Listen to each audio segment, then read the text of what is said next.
Hello, everybody. Welcome to the next episode of the Snug Wrestling Podcast. Tonight is a special night. This is the post-show review of 2026's Elimination Chamber event. We are not just on the road to WrestleMania, folks. We have officially gotten back on the highway, off the exit, pit stop, piss break, bathroom break, whatever you want to call it, because now it's full steam ahead, all the way down the interstate, straight to WrestleMania here in about 6 weeks now from this evening.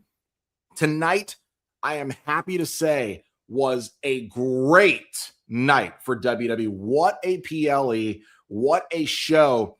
Every decision they made tonight was the right one. I think top to bottom, every decision made was the right decision, or in some form or fashion, it was a better decision than what we could have gotten if they had played it safe.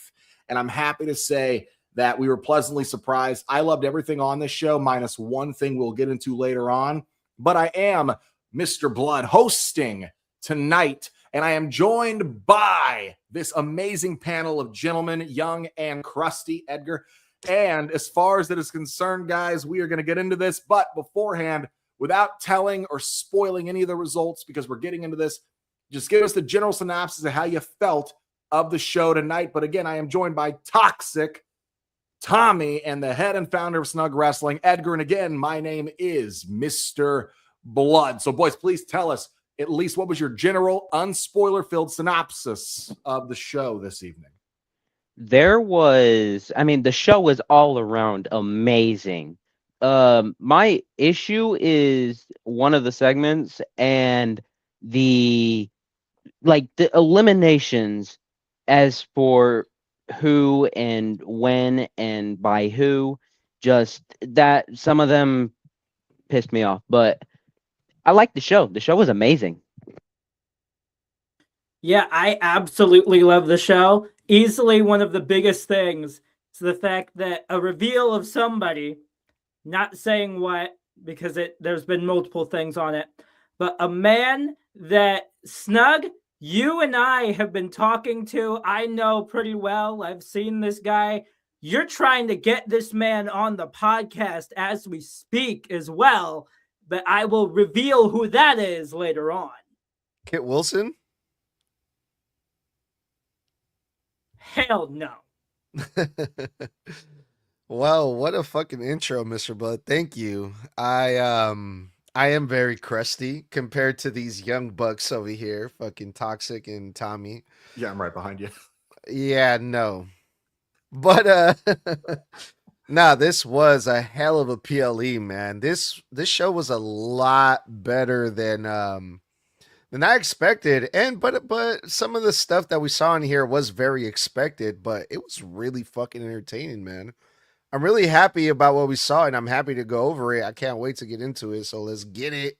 Absolutely. To finish up that positive sentiment, this show was, in my opinion, exactly what WWE needed to reset the table, so to speak. And I'm making that pun intentionally, knowing that they're going to Las Vegas for WrestleMania again. So they set the table, they stacked the deck the right way. They played Russian roulette, but well, let's just say they bet on red, and it all came out tonight. And not just because a lot of people bled tonight, but when it comes down to it, whether or not you say it's a safe show or we didn't have high expectations going in because we were afraid they'd make safe decisions, sometimes a safe decision is the best decision, the smartest decision for a story, especially when it's staring you right in the face. Sometimes the most obvious decisions are the ones you need to go with, because a lot of times it's the ones the fans truly want, or in some cases we'll get into, don't want to see.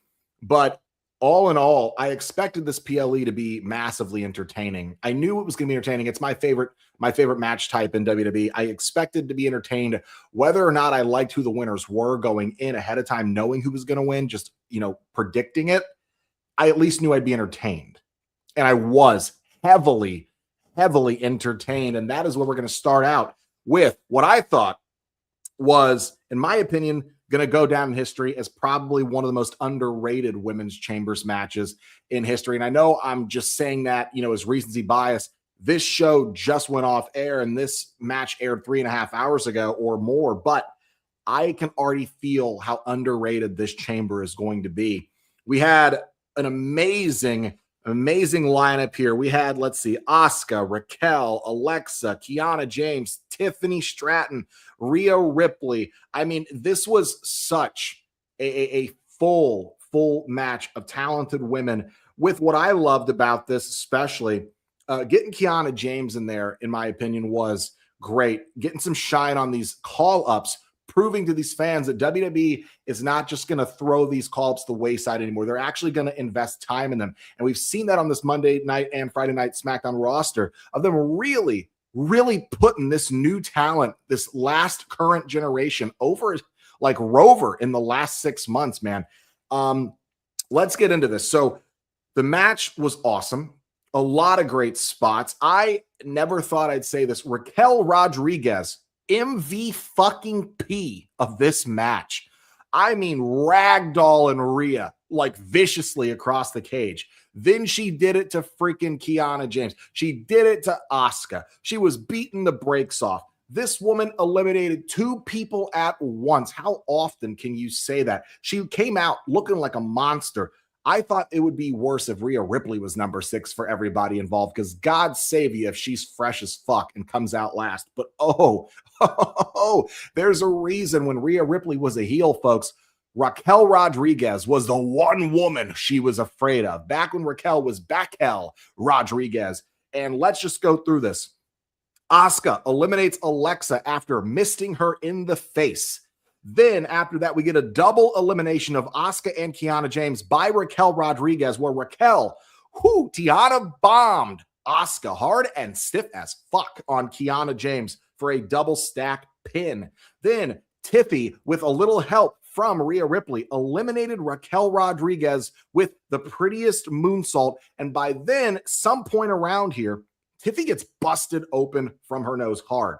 She got bopped hard. She's dripping. She's showing color, but the fight's still on. And this is a great last final few sequences with her and Rhea. But ultimately, whom we all predicted, the one that made the most sense, the one that I shouted from the rooftops it had to be, was Rhea Ripley winning the chamber. This was an intelligent decision. I don't care how telegraphed it was. You want to stack out this WrestleMania this year when you're trying to still sell tickets, when you're 19% and 17,000 tickets down from last year this time. You need marquee matches. And if Bianca Belair was the dream match you wanted to have for Jade Cargill, and she's out injured and she can't come back and have this power versus power, muscle mommy versus muscle mommy match, well, there's no better stand-in for Jade Cargill to truly get a test of how great a champion she can be or could be without her having to run through the biggest woman in the professional wrestling industry today, the most popular in that of the Eradicator, Rhea Ripley. Gentlemen, your thoughts on this match? I thought this was absolutely fantastic. So out of the 4 matches, they were all amazing, but this one stands out to me a little bit more because you just don't know what's going to happen. I mean, you can clearly tell what's going to happen in all the others, but this one, I was genuinely confused on what was going to happen next. I do have a problem with one elimination, and that is Asuka eliminating Alexa Bliss. I just find it stupid. Snug, quit shaking your... It was Kiana James. Oh, well, whoever the fuck it was. But just Alexa Bliss's elimination in general. If Asuka were to miss anyone, it should have been Tiffany Stratton due to last night's bullshit. So I mean, that didn't make sense to me. But everything else was fine. I mean, one of my favorite parts in the match where it's only Tiffany and Kiana, and just when Tiffany goes for the I don't know, the cartwheel or whatever it is. It's a somersault Alabama slam. Well, no, not that. Where she does like the flips and then she hits them with her elbow, and she usually does it in the corner. But round off backhand spring back elbow. that. When she does that and Kiana just moves and Tiffany hits and you can just hear Raquel laughing. I was like, it would just be funny if Raquel came out right now. But the match was amazing to me, as all the matches were. And the only problem I have is Alexa Bliss's elimination. I honestly thought Alexa was going to last longer. I was not expecting her to be the first one out.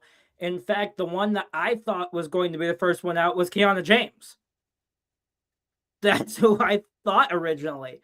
But no, it was Kiana ending ending Alexa Bliss's time in the chamber. So that was the one thing I was shocked on. But Rhea Ripley on top, great option there, because that's just absolutely perfect. Most people's dream matches anyways, so might as well give the dream match right there. But Tiffany did pretty good too. I liked the match overall. Yeah, I did too. I love this match a lot more than I expected because they took forever to get to the point, man. We had to sit through at least 20 minutes of entrances for the Women's Elimination Chamber match, and I'm thinking, my God, can we just get to it? But after all the entrances, we got to it, and this Women's Elimination Chamber was fucking great. I absolutely loved everything about it because everything that happened made sense. Kiana James looked good. Raquel Rodriguez got a double pin. She eliminated Kiana James and who was the second person? Asuka. Yeah. Holy shit, Raquel Rodriguez looked like a beast, you know. Kiana James eliminated Alexa Bliss. I'm pretty sure that's going to bleed into whatever story they're going to tell on Friday Night SmackDown or whatever with Charlotte Flair and Julia. That story's going to continue. And Rhea Ripley won. It makes perfect sense. She's the biggest fucking female star of all these women. Rhea Ripley is going to WrestleMania, and now we're going to get Rhea Ripley versus Jade Cargill. Man, these women did amazing spots. This Women's Elimination Chamber was so fucking entertaining. It was a great way to kick off this PLE. And they also, what I love too, because for some reason a lot, especially on the SmackDown women's division, we've been seeing a lot of miscommunication during matches. Tonight, everybody was just top of their game. Everybody was in sync. Everybody was on the same page. I was extremely on the edge of my seat for the final two because I so desperately, it's no secret, do not like Tiffany Stratton's character at all. I can't stand her character. I think she's obnoxious, shrill, overly preppy, and I don't think anything she does backs up the amount that she runs her mouth. But when it comes down to it, she hung in there with Rhea. It was great. Right person won. But I want to praise Raquel Rodriguez, someone that I have always been very meh on, someone that I've never been that high on at all. This is the best I think I have ever seen her. And I'm talking both runs, current and babyface. I think this was legitimately the most aggressive, the most vicious, the most threatening, the most, oh, she could win that I've ever fucking actually believed and felt. I believed everything Raquel Rodriguez did here tonight. You can quote me on that, folks. I am now a Raquel Rodriguez fan, and this match is the reason for it. Hats off to you, Raquel. You absolutely slayed tonight. All right, gentlemen, moving on to what was also another extremely pleasant match to watch. My girl, bro, the home girl before Charlotte, AJ Lee versus Becky Lynch. Man, oh man. This match could have gone any way. This is the first singles match of AJ's career in the last 10 years. And it's for a championship. And you have to remember, ring rust is still a real thing, especially when AJ has only been in 2 matches since returning. And they were both matches where she could rely on other people to cover any weaknesses she may have had, any ring rust she might have been dealing with. She was in a tag match at WrestlePalooza. Her husband could take some of the actual wrestling, some of the bumps, make things look a little cooler, keep her out of the ring a little longer. Same thing at freaking War Games. She's in there with like 3 or 4 or whatever other women on her side that can also protect her weaknesses. And boy, oh boy, man, I shouldn't have worried at all, because let me tell you, I forgot. This girl was my favorite diva of all time. I forgot how fucking good AJ Lee is as a technical wrestler. Man, oh man, some of the sequences in this match, some of the reversals she pulled out that looked so fucking effortless, I really want to highlight, because I texted Snug Edgar about this during the match. That power, like she was up in like an electric chair, did a seamless reversal into a power bomb position on top of Becky's shoulders, then seamlessly transitioned into a roll down fucking arm drag. And it looked so perfect, so crisp. I thought I was watching fucking Kurt Angle for a second, the way this girl moved like water. AJ looked amazing. Becky healed it up. She was entertaining as hell. This was seamless technical work. Both these girls just have chemistry. I'm going to say it. They've got chemistry. Becky took control for a good portion of the middle of this match. Then we get the ref bump, chicanery. Jessica Carr doesn't just go down. She gets freaking bumped in the corner. Then she gets hit again. And then she gets fucking kicked across the face and goes down. This is, of course, where Becky tries to cheat, gets a chair, tries to, obviously, AJ tries to reverse into a tornado DDT off the top turnbuckle, gets reversed, DDT'd on it herself. And then we get a near fall that I thought was legit going to be the end of the match for AJ. Jessica Carr proven again she's the GOAT women's referee, because when Becky was going to try to run AJ's face straight into the exposed turnbuckle, Jessica Carr said, no, don't, you are not doing that on my watch, which left an opening for AJ. And then we had the third tap out of AJ Lee over Becky Lynch. And keep in mind, AJ had already gotten a visual tap out from Becky just moments earlier while Jessica Carr had initially gone down. AJ wins by submission. She is officially Women's Intercontinental Champion. This is fucking awesome, because that is a workhorse title. And if y'all remember anything about AJ and her come up in the old days of the Divas division, she was the best thing about the Divas division for several years. She is a workhorse, and this is perfect. Talk about building a marquee fucking lineup of matches for WrestleMania, because now we already know what we have on the card. We'll get into it at the very end of the show. We're going to talk about every match that's already on there. We're going to name them so we can go over them. But this WrestleMania card is really starting to fill out. Don't know who Becky's facing, but I can imagine it's a rematch of some kind. But this shit was awesome.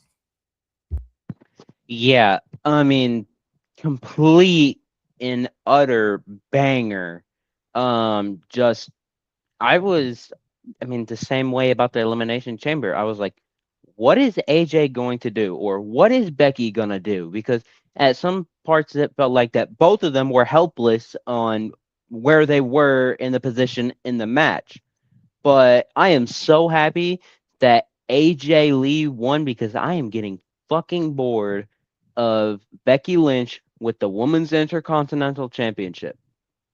I'm so glad it's almost like Jade Cargill with her title. It just needed to get off her. That's how it felt to me. But the only problem I did have was really obvious, and that's AJ's ring rust. That kind of I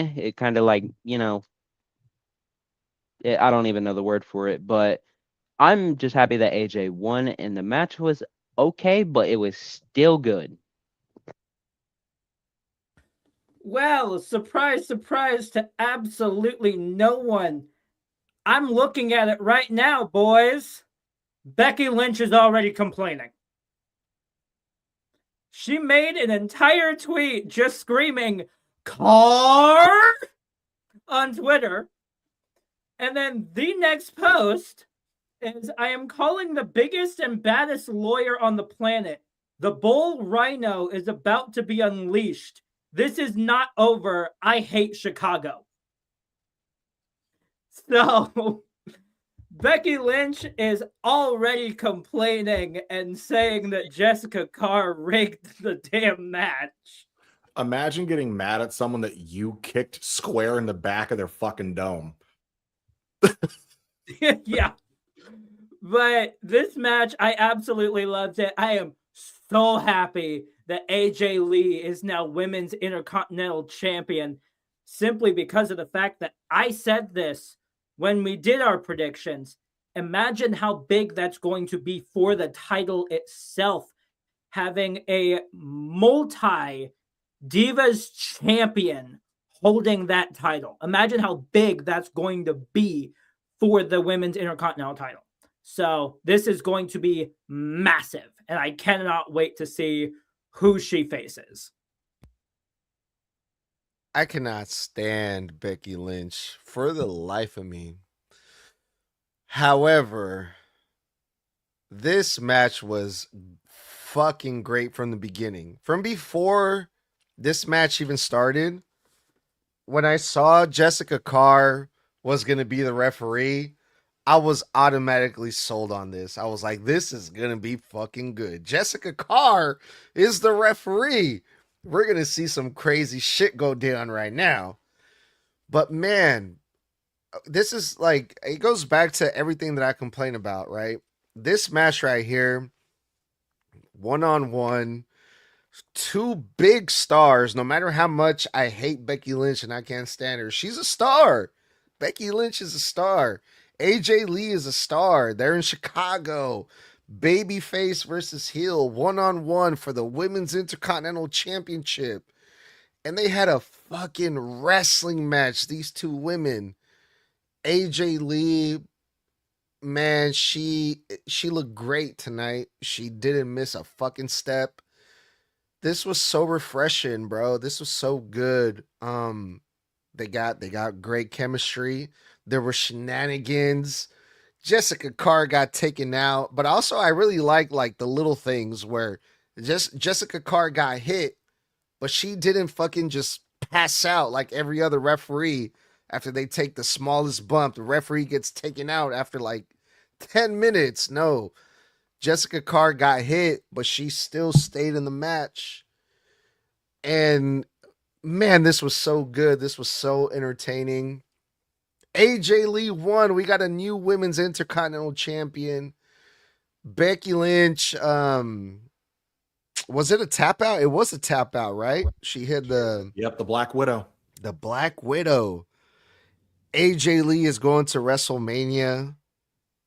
Man, this was so entertaining. This was so good, man.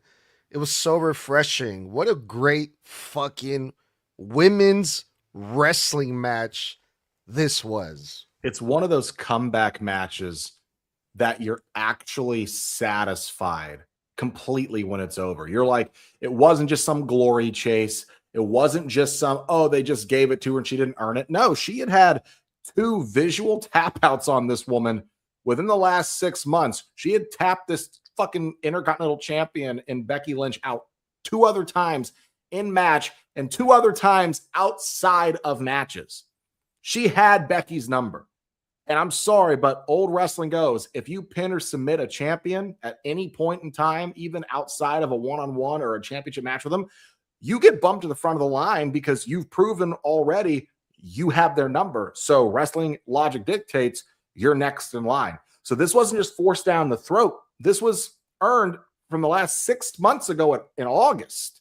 So when it came down to it, this was a success, second success of the night, which was really starting to put a positive trend on the rest of the show, because now I'm going to get to what was another amazing one-on-one match. And I got to say, hats off to AJ Lee and Becky Lynch. That was the best Women's Intercontinental Championship match that Becky's had one-on-one. Gotta give a quick shout out to Old Black 718. She's the greatest women's wrestler. It's not just her saying it. Sports Illustrated is saying it too. Thank you for your comment. Love it. Up next, my GOAT, my favorite of all time, the greatest wrestler in the world, CM Punk versus Finn Bálor. Now, I'd like to note some highlights here for people who might not have known what was going on, because there are a lot of casual fans.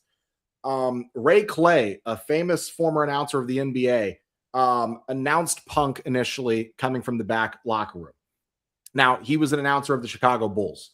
They pay homage to the Bulls' 1990s NBA game theme. The Bulls used to actually come out to this. The Chicago Bulls used to come out to this song called Sirius from the Alan Parsons Project. So this was a massive nod and homage being paid to that of not only Chicago, but they're one of the greatest NBA teams in the history of the game, which is the Chicago Bulls. You can fight me on that. And I just love those little Easter eggs that when Punk goes to Chicago, he makes sure that Chicago knows, hey, I love you, which just automatically brought the crowd's energy up when that song started playing. That crowd knew. This was great. Obviously, Bálor coming out with his old theme still. They're keeping it. They haven't changed it. Absolutely love it. Then I also loved that his apron, his apron-tron and his barrier-trons are finally back saying Bálor Club. Love that too, because it used to be on the back of his jackets. This match was fucking insanely good. This was even better than their first one.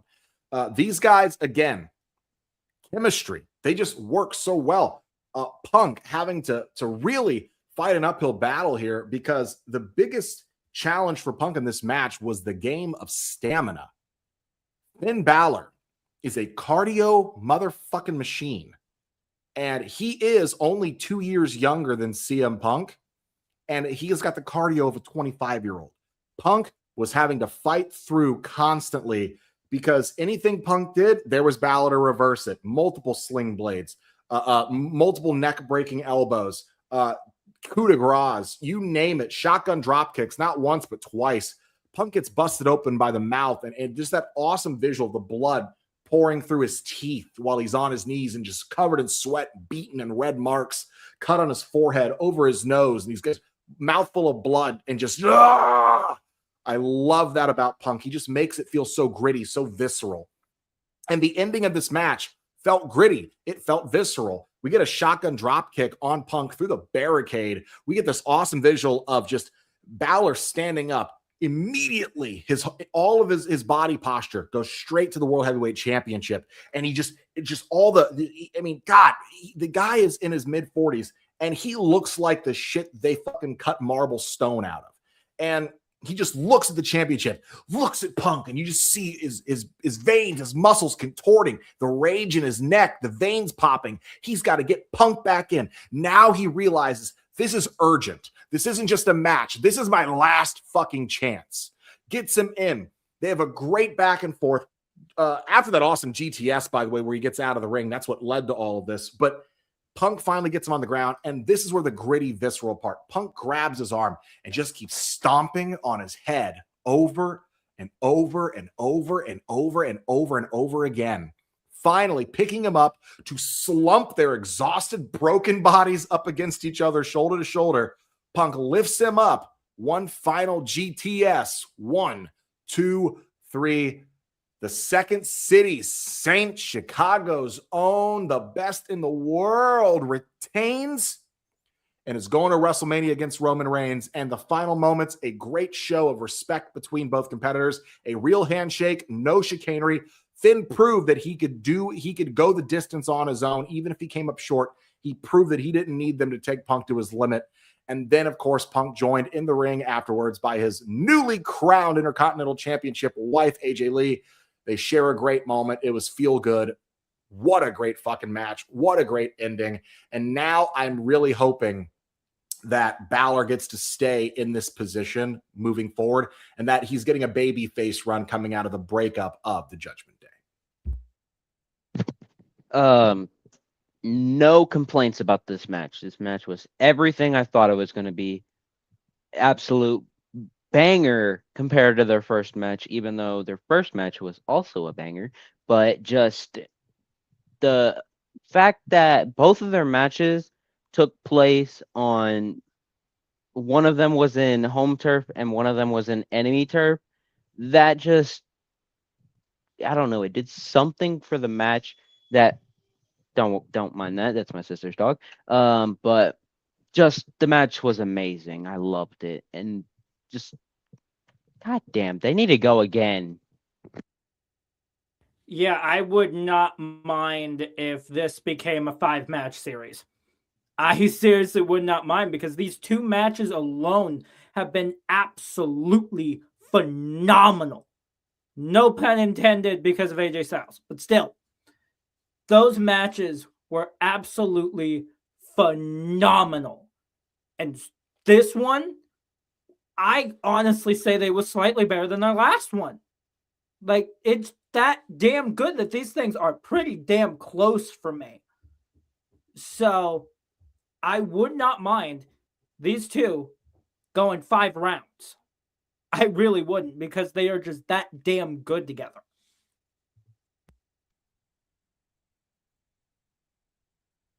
Well, this was a nice fucking homecoming for CM Punk. CM Punk was in his hometown. He's the world champion, and he got that introduction. He had the main event world champion big fight feel. Even though he wasn't the main event, they gave him the attention of a world champion that he deserves. This is his hometown. He's the world champion. He had the big entrance. It felt like this is a big fight. It felt like it felt like a main event, as it should be, because he's the world heavyweight champion. And I was happy for CM Punk, and I was happy for Finn Bálor. Finn Bálor deserves this type of attention.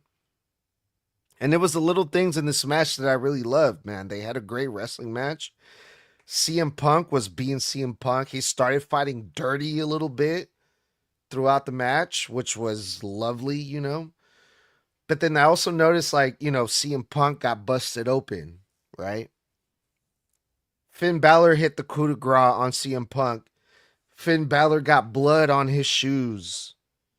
And it's just like, oh shit. You know, there's color here. You know, the match was violent. It got gritty. It got dirty. It got nasty. And that's what a fucking world championship match should be. And CM Punk, he won. The right guy won in this match. I don't think, as much as I love Finn Bálor, the CM Punk winning was a right move, right? However, this is not the last time. I had that feeling like this is not the last time that we see Finn Bálor in this position, in the main event world heavyweight title shot position. CM Punk, he's a great champion. But also keep in mind, how old is CM Punk? CM Punk is on his way out. Finn Bálor is younger than CM Punk. Finn Bálor is the next up. I feel like after CM Punk is out and he's done, Finn Bálor is next up. So this is, to me, an introduction for Finn Bálor. And pretty soon we're going to see Finn Bálor in this position that CM Punk is in. So like a rehabilitation of Bálor back into the main event scene. Yeah. I mean, keep in mind, they're only about 2 years or so apart, 2.5, maybe 3, because Punk's like 48 and Finn's about 46 or almost 46. But at the same time, Finn, like I said, wrestles like a 25-year-old. Looks like he was literally birthed and cut from fucking marble, like a Greek god. When they were doing the weigh-ins and the way the light was contouring him, we took his shirt off. I was like, God damn, bro. I was like, we ain't worthy. Like, you know, like all I could think was, I really got to stop eating bread. Like, you know, it was insane. It was insane. And look, this match, and you know what? Perfect examples. This match and SummerSlam with Gunther and CM Punk are exactly why the World Heavyweight Championship is the workhorse world title. There is a fucking reason, because the Undisputed Championship is also considered a world title. It is categorized as that as such when you look it up. So we have 2 world titles. One is undisputed, but I'll be goddamned and rip Cody off here. One is undeniable.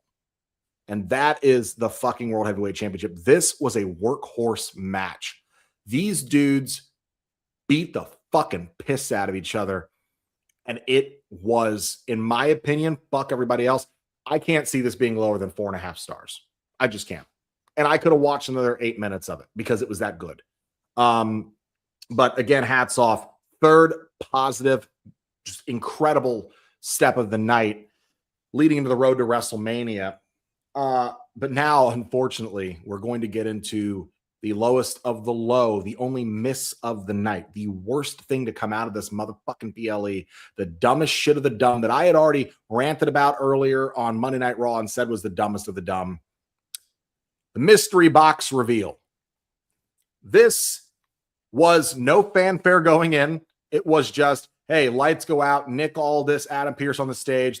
They pretend to fucking use crowbars to pry the door off. It's set up so it's lined up at the stage. So there's a hole for people to pass through. They open it, and a bunch of weird, sexy-looking demon magician ladies come out and start doing weird dances to some weird-ass music. And then all of a sudden, Danhausen, formerly of AEW, comes out to initially a pop because people who were just like, oh, cool, yeah.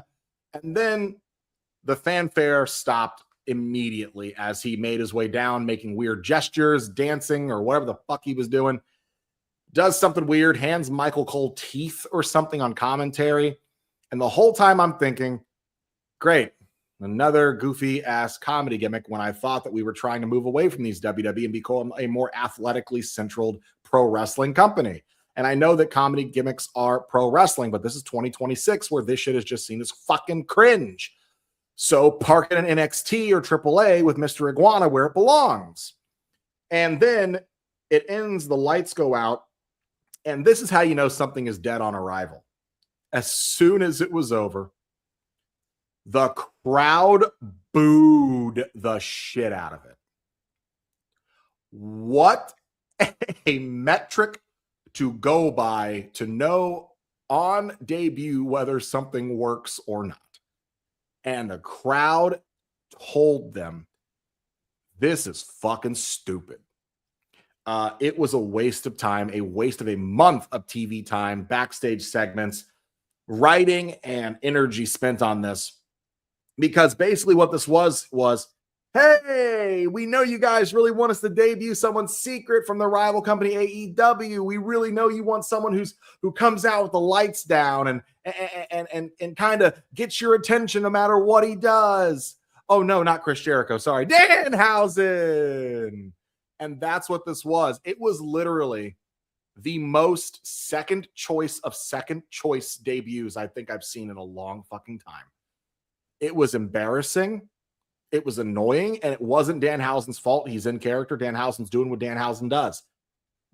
And it's not his fault. He got a contract, accepted the money, and decided this is where he wants to be. Good for him. He made it to the big leagues. I'm happy for him. They should have repackaged him. They should have known this shit wasn't going to work, especially when the looming thought of Chris Jericho hanging over this entire thing. And then you go and say, we should probably, you don't like scrap it, which is what you should have done. You go, well, I mean, you know, he's still an AEW guy that people care about. The majority of people in attendance didn't know who the fuck this was. And the other majority booed. This was a massive fucking failure, guys. Give me your quick thoughts on this. You know, I don't know why I get my hopes up with shit like this anymore, because now I can say that Snug, you were fucking right.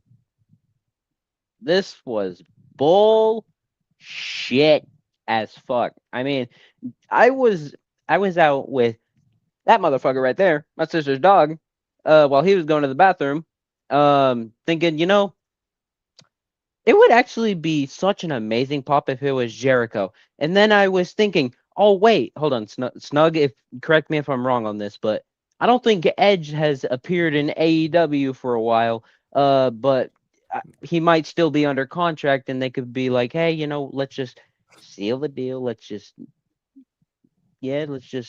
put our shit aside and shit like that.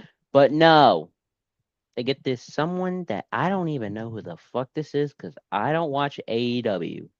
I mean, that's literally the only way you know the dude, unless you watch AEW. I mean, they could have done some other. If they want to stick with the vampire gimmick, they could like mix.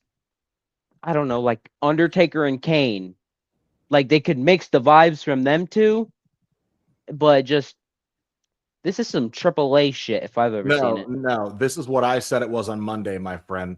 This, quote me on this, clip this, Snug. I want to piss some people off with the truth. This Danhausen debut was the most mid 2010s cringe fest mystery box Fabergé egg. Who's under the fucking goddamn velvet rope curtain pull up in the center of a ring reveal? Vince McMahon ass bottom of the barrel bullshit. The fans booed the fuck out of this. It was the most Vince McMahon shit I've seen them write in a minute. I don't know who the fuck's idea this was, but you're a fucking idiot. I thought the whole point of y'all taking over creative was to get away from all the bad Vince booking, to rehabilitate the company with better booking. Even though your booking can sometimes be lackluster, that's fine. Not everybody hits a home run every fucking time. Not every night can be WrestleMania 40. Completely fine, completely understandable. I'm a reasonable, logical fan. But what I won't be is relegated to feeling like all the progression that you guys have made, all the progression and goodwill we have been giving back to you for the last 3 years means shit when you do exactly the shit that the old fucking pervert codger would have fucking written. This is some shit, Vince. The gobbledy goddamn gooker. The entire Rock anniversary episode during COVID, where he literally made an entire episode in a PLE surrounded by a fucking mystery egg from the movie Red One. Okay? The fucking Sting reveal in the middle of the ring. Pull up the curtain. It's me. It's not a statue. My God, it's Sting. He's here in the WWE. Like, this is the most Vince McMahon shit you've done in forever. Danhausen's, and keep this part in too, Snug. Danhausen, not your fault. I am happy for you for getting a WWE contract. Amazing. You deserve to elevate your career whenever you get an opportunity. Completely. This is not your fault that this was a failure. It was their fault for not reading the room. And I'm sorry that the audience told you that it was your fault because they booed it when it was over hard. And that's not on Danhausen. That's on a company that's been around for fucking 70 years that should have goddamn known better. It was embarrassing. And it was at Danhausen's expense, and that's fucked up. The only thing I have left on this is that this is the only thing that I have to agree with the negative fucks that are the IWC when they complain about the booking of this. This is the only thing I will complain about with them because what the fuck? And this isn't even Dan's fault. Keep that whole rant, by the way, Snug, so people don't take my shit out of context. And I absolutely loved it. I found it absolutely hilarious. I really did. Because you may come after me for it. You may come after me for it because I know you two hate it. I'm pretty sure Snug found it interesting, I guess. I don't know. He's the main one who watches AEW. He and I were shitting all over this in text during the segment. Okay, so never mind. I stand alone, which is completely fine. I am fine with standing alone. So I will say that this entire thing, as stupid as it was, fits Danhausen's gimmick perfectly. It really does. Because people may go, oh yeah, like this was really stupid, dumb. This didn't need to happen. But this entire thing is right up Danhausen's alley. Like it is great. But it might fit Danhausen, but does it fit modern day WWE? That's the problem. The Undertaker's character in gimmick would not work today if it was made and started today. And Toxic, I did look it up, and it's not going to happen with Edge. His contract is scheduled to go through apparently October of later this year. Pretty sure he's injured right now. But his contract with AEW is apparently supposed to go until October. Not no, sure if they'll they're lose- just going to add whose into it, contract? but yeah. Edge. They'll extend his Oh. contract because of injury. They'll add the time on the back end of it. They always do. They always do. He'll be around for a while. Edgar, give me your unfiltered thoughts on this, please. I was shocked. I was shocked by this because I've seen the reports before Elimination Chamber. Literally this morning, the reports were coming out. Danhausen has been removed from the AEW roster, and I'm like, yeah, okay, maybe that's true, but I'm like, that has nothing to do with Elimination Chamber. Like, sometimes people post shit just for the sake of timing, right? Like, oh, because Elimination Chamber is going to be today, people are going to post stuff to make people think like, yeah, you know, this has to do with Elimination Chamber. And they were like, Danhausen has been removed from AEW roster, like it's big news, right? And I'm like, no fucking way. No, that has nothing to do with Elimination Chamber. There's no way the WWE is going to bring Danhausen, of all people, to the WWE. First of all, why? Right? They've been building up this thing with the crate. It could be anybody. People were talking about Chris Jericho, Bianca Belair. It can be even Tommy. You and I were like thinking like, oh, Ethan Page. He just lost the North American Championship. Bring up Ethan Page. Put him in the crate, right? All of these names could have been a lot better than Danhausen, right? They bring Danhausen, and I'm just thinking, why? Danhausen, the name, he's been entertaining in the independent scene in AEW. They brought him to AEW for a couple spots, and that was it. Like, they didn't even use him in AEW.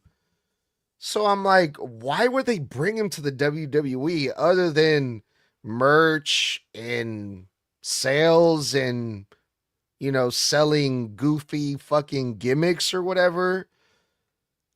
I still don't feel like Danhausen is really marketable like that to the point like, yeah, let's bring him to the WWE in a big PLE, like Elimination Chamber. I'm just like, what the fuck? I'm just so confused about this thing. Like, what are their plans? What are they going to do with him?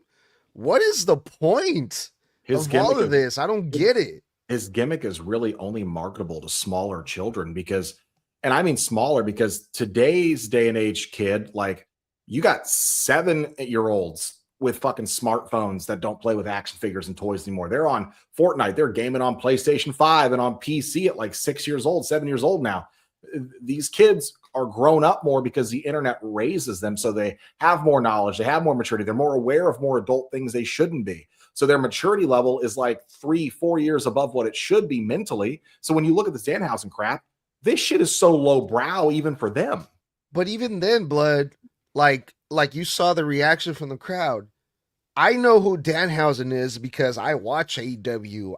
I live on the internet. I know what's going on the independent scene.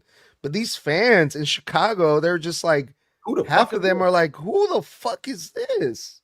Yeah, there was an initial pop for the surprise because they thought it was something goofy and fun. And then the moment they realized, oh, I don't know who that is, they probably thought he was the guy that was introducing somebody else. They probably thought he was the ringleader of the fucking cheerleaders. And when no one else came out behind him and he didn't pop anyone else out, they booed the moment the lights went out and nothing happened. Because look how he comes out. Like, he comes out like marching, like in a fucking Halloween party. But he looks so unimpressive too. He looks like a physically, he looks like if Darby Allin dressed up for a vampire as Halloween. Like legit, like, and here's the thing.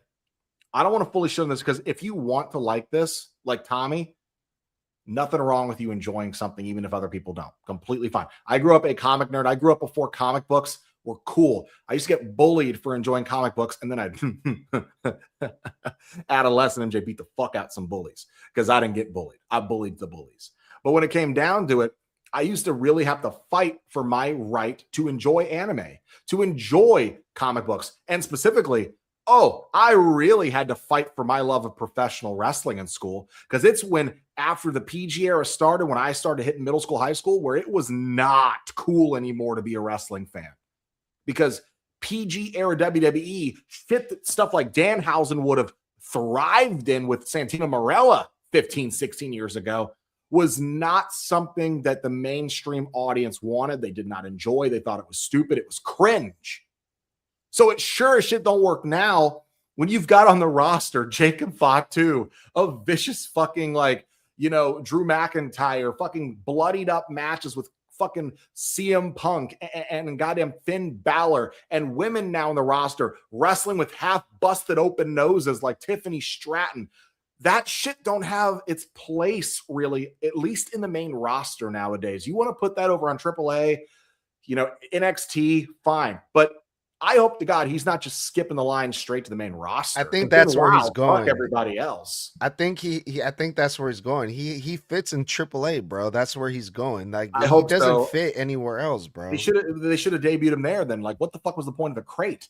Here, like, do that gimmick over there because for me, if he gets to skip the line straight to the main roster when he really didn't have a lot. He had fanfare in AEW, but he wasn't some massive fucking bankable household name star. Like he's got a name that I would literally have to Google how to spell 4 times before I got it right. It's not like you can just write down Kenny Omega, MJF, Hangman Adam Page. Like, I'm sorry, but when I look at this, I'm hoping that they're going to realize this error in judgment tonight and then try to find a way later on to repackage him and drop this.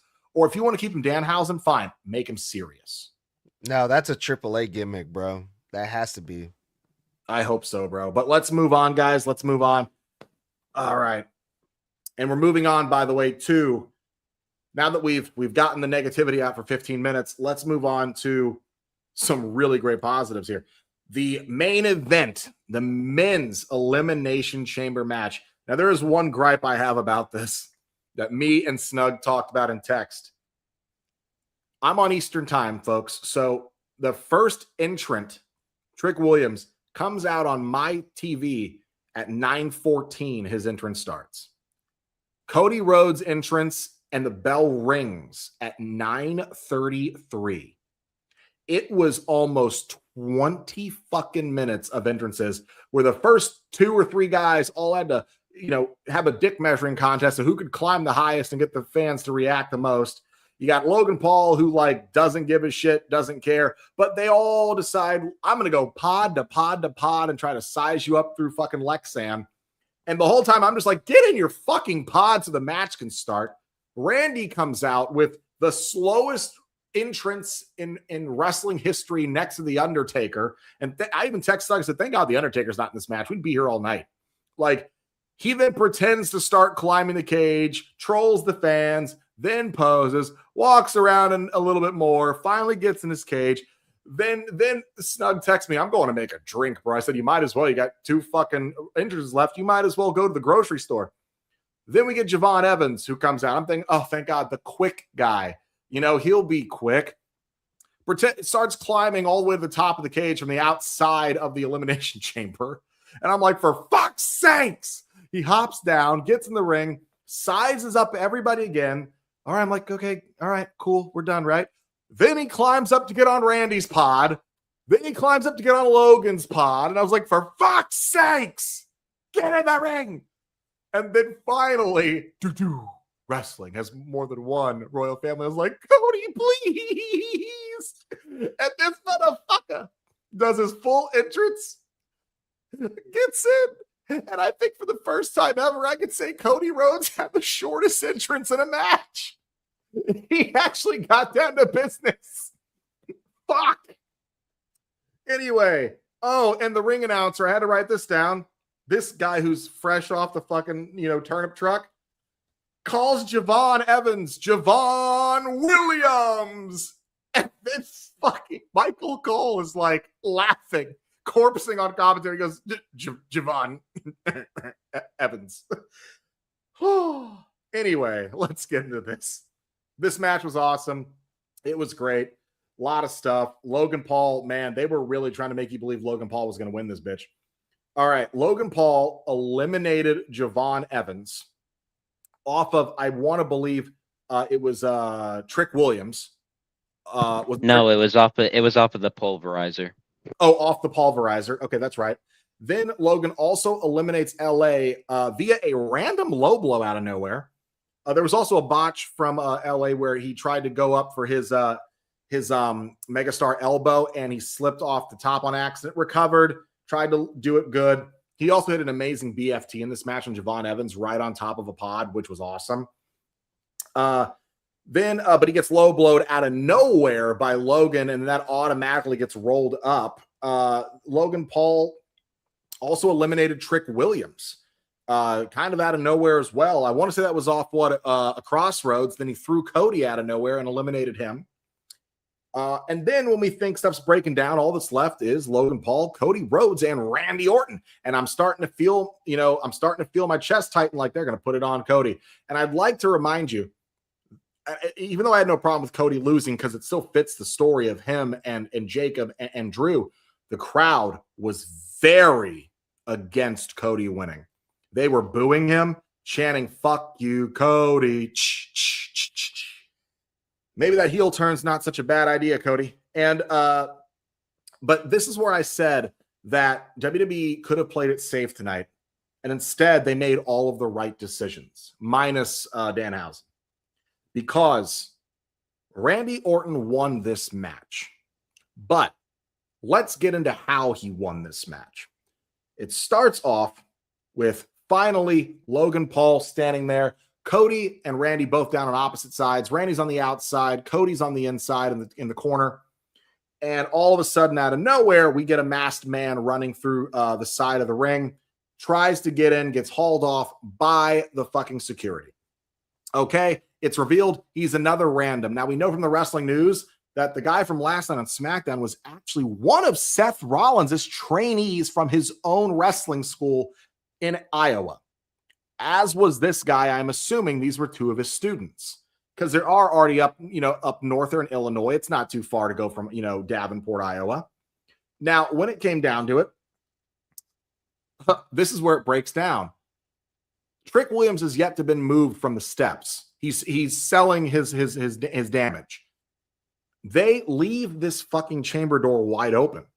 And as they're carting off Trick, in through the back of the shot sneaks another masked man. And at the moment I saw his hands, I knew exactly who it was.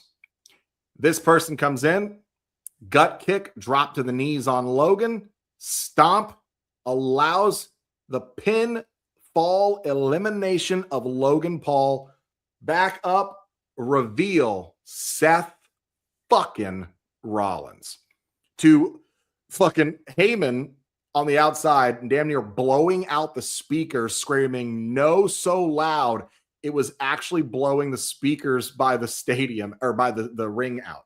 Like he was like, no. This was great. We get this awesome, really cool visual exchange between Seth and Cody where they look at each other like, like almost like Seth was like, hey, I'm still your shield, but also I did this for me. And I'm sorry about the other shit from before. Leaves. But then when we think Cody and Randy are finally going to have a one-on-one, Drew McIntyre, the guy who keeps bitching about wanting nothing to do with Cody and Jacob, keeps jumping him. Title smacks Cody in the back of the head with the Undisputed Championship, and then comes in and tries to beat on him. Now, Cody tries to fight him off. Drew hits him with a Glasgow kiss and a great sell from Cody, dropping lifelessly to his knees, getting caught by Drew. And then Randy, who says, fuck this shit, that's my fucking little brother, comes in, saves Cody by beating the shit out of Drew. This results in an RKO on Drew McIntyre, pops up and backs straight into a crossroads. And then Cody, out of nowhere, RKO'd in a great, like, trailing RKO that reminded me of the RKOs Randy used to hit back in the early 2000s, where he, like, runs and floats over to hit it. Nailed Cody in a great sell. 1, 2, 3. Randy Orton wins the 2026 Men's Elimination Chamber and is going on to WrestleMania to face Drew McIntyre in the, well, maybe one of the main events for the WWE Undisputed Championship. But we didn't want this match, guys, because we all agreed that it was going to be too slow at WrestleMania, that Randy's style is too slow, too methodical. This could be boring. And then I realized maybe what we might be getting instead. I'm calling it now, even though WrestleMania predictions are not for another 5.5 weeks. Drew McIntyre defends the Undisputed Championship against Randy Orton, Cody Rhodes, and Jacob Fatu in a fatal 4-way. Because now they're all on the road to WrestleMania. Oh, fuck yes, we are definitely getting that. I 100% agree. I have thought that. I was like, if Randy's going to be in this fucking chamber, he's going to win this. And that's what we're getting. Because no way, Jacob's not going to be in there. Cody, he better not fucking win. That's what we got to do. But the major problem I have, and Tommy knows what I'm going to say, is Logan Paul eliminating Javon fucking Evans. What the fuck? Yes, it makes sense at one point because Logan's on a roll and, I mean, it's for the vision, but just why Javon first? I mean, just you have the man that's younger than the Chamber himself in there that I thought was going to hit an amazing Spanish fly to Logan off the pod, but I saw LA Knight up there. Plus, it looks a little bit too high. But just why Javon first? Anyways, enough of my bitching. The match itself was amazing. Just nothing wrong with it. I was not expecting Seth until I saw the super kick to the gut, or the gut kick, or whatever the fuck you want to call it. And then the stomp, I was like, that's 100% Seth. Now, I did see something on like the ESPN thing that Seth said he's able to move his shoulder or whatever it is, and that he won't be doing anything at Chamber. He basically just did what he did for SummerSlam when he cashed in on Punk. But I mean, he just better be medically cleared so we can get him in the ring. I am so excited for Seth to be back. And fuck Drew. Well, boys, I got two big things. One, Drew McIntyre has fucked himself over. Because during the post show, I just saw the clip. Nick Aldis made a little bit of an announcement. It will be all because Drew McIntyre couldn't stay himself out of the chamber. He's defending the title on Friday against the American Nightmare Cody Rhodes. No way, for real? Legitimately, I just saw the clip from the post show. It is It'll on be WWE's shit. TikTok right now. This is how they're going to start setting up the fatal 4-way, because it's going to be an interference by either Jacob Fatu. Oh, no, guys. That's crazy. Nope. I'm changing. It's not a fatal 4-way. It's a fatal 5-way. No, shut the fuck up, boy. Sami No. Zayn's going to interfere on Friday. No, Yeah. Because Drew cost him and Jacob and Cody their triple threat qualifier. He cost it, and Sami was the one who almost benefited, but Cody got it. But Sami got screwed. Sami's been losing his shit and his temper for weeks now backstage. They're going to have this match. He's going to interfere. Jacob's going to come out and interfere. Randy's going to come out and interfere. This is going to be a fatal fucking 5-way. Please no. This is going I to don't be a need that in my 5-way. life. I don't need that. We I don't need know. that. To put it to bed, I can't think of. I mean, they're trying to make. They got to sell out this Mania. They've got to. You're telling me the star power of Drew McIntyre, Randy Orton, Cody Rhodes, Jacob Fatu, fucking Sami Zayn, all in one match together for an undisputed championship, potentially main eventing night one. That match, those are all workhorses. That's going to be that match would be insane. And the best part is there's so many men in the match, any one of them could win. All right, hold on. Let's just finish with this review for tonight of Elimination Chamber, and then we can worry about the rest the next time. How about that? Because I want it said here that I called it. And the fake masked man, he is, in fact, one of Seth Rollins' students. In fact, Snug, you are trying to get him on here as we speak. I have seen this man wrestle on multiple occasions. You guys may not know these titles that I am about to say, but I absolutely do, since I have seen this man defend them. Iron Spirit Pro Tag Team Champion, the former, as well, Iron Spirit Pro Downstate Champion. Is it your homeboy? It is my homeboy, Sabotage Sean Logan. This man I've talked to him is a student of Seth Rollins, which is why he was in Chicago doing that spot. Yeah. So happy with that he got to be shown off and all of that. In fact, it was revealed that he was also one of the security guards on Friday as well. So massive thing for him. But the match itself, I absolutely loved it. I completely thought that it was going to be Cody, because I thought that was a foregone conclusion and all of that. We basically all did. But Randy Orton, still not a bad option anyways. There were multiple guys here that could have been bad options. Logan Paul, God, no. Javon feels like it's a little bit too early, despite how good he actually is. And same thing with Trick Williams. LA Knight, okay, great. Would have loved that. Randy Orton having his shot, great. He's now in there. But Seth? This is going to look so damn good, and I can't wait to see where the hell this goes now that he's back. God damn, man. A fucking great main event for this PLE, man. Starting from the bottom, man, Javon Evans kicked things off with Cody Rhodes right off the bat. Holy shit, Javon Evans and Cody Rhodes in the same ring. God damn. That's fucking dope, right? And then Logan Paul looked really good too in this main event. Logan Paul got 3 eliminations? Fucking dope, man. Seth Rollins coming back. Fuck you, Mr. Blood. You were right about after what happened on Friday Night SmackDown.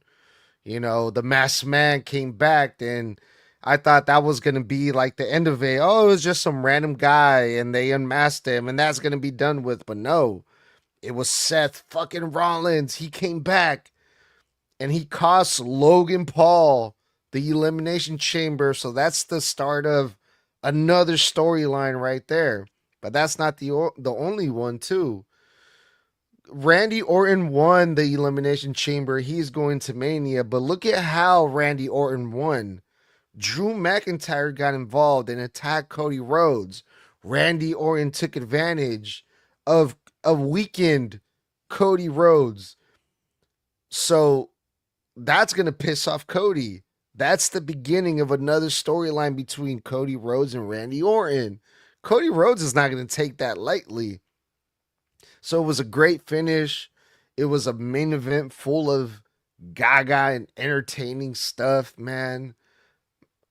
As much as we shitted on the idea of Randy Orton and Drew McIntyre at the main event of WrestleMania, after what we saw go down tonight at Elimination Chamber, I am truly excited to see Randy versus Drew McIntyre at the main of WrestleMania because I have a really good feeling that Cody Rhodes is going to have something to say about that. Because why not? Cody Rhodes is going to be pissed off. Overall, there were so many things that happened in this main event that left us with a lot of things to look forward to for WrestleMania season. This was fucking dope, man. I got to be honest, right? Yeah, man, this was a massive step in the right direction for them trying to get people more excited for WrestleMania this year. Because, you know, what we were saying earlier was when you look top down, look at the matches, right? It's official. CM Punk versus Roman Reigns. AJ Lee as a champion versus somebody, most likely a rematch with Becky in some capacity. Then you got to look at it's Rhea Ripley versus Jade Cargill for the women's undisputed or whatever fucking WWE championship. Then you've got, Drew McIntyre most likely will say versus Randy, but I know it's a multi-man. It's not just Randy. There's too much going on that was set up here for it just to be a one-on-one. This is, you're talking about, what is it, 4 matches? 4 very big matches to talk about for Mania. That's just 4. There's 2 nights. So that makes you wonder, what else are we getting? Oh, and Brock Lesnar open challenge. Most likely Oba Femi or somebody else, but let's say Oba. So we're talking about, that's like 5 matches. I don't know how many they typically do on each night of Mania. Sometimes it's 6, sometimes it's 7 per night. But right then and there, you're filling out both nights. You basically have the main event for both nights already set in stone. The Undisputed Championship match, which will probably be a big-ass multi-man. Punk and Reigns on the second night, which is going to be insane. You've got women's title matches, both of 2 different women's title matches. Oh, no, 3. I forgot. We have Liv Morgan and Stephanie. So, we've got 6 matches already made for this Mania. This card is shaping out, bro. Really makes you wonder, what's going to go on with the U.S. title? What's going to go on with the men's IC title? It really, really makes you wonder. There's still the blood feud of Seth and the Vision. That's going to be set up. And, there's so much to look forward to now. I'm genuinely getting more and more excited about WrestleMania. And it's because they've started making right decisions for this booking that are going to result in a very, very, anticipated event come April 18th and 19th. But guys, that's it. Thank you for joining us tonight here on Snug Wrestling. That was the post-show review for 2026's Elimination Chamber. As far as it goes, guys, again, thanks for kicking it with us. We appreciate every single one of you for tuning in, as always.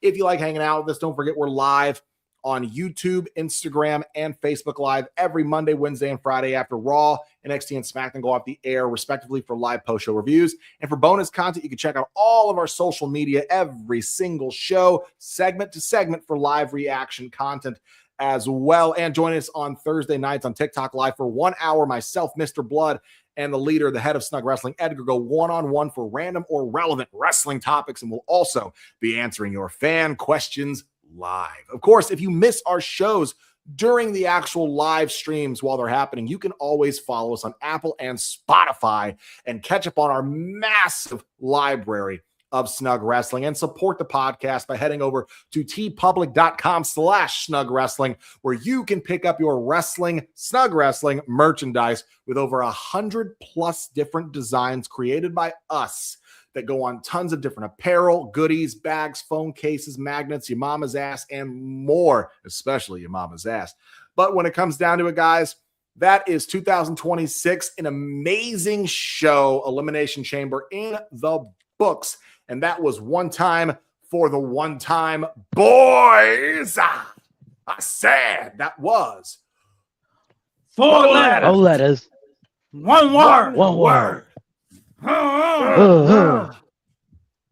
Yeah.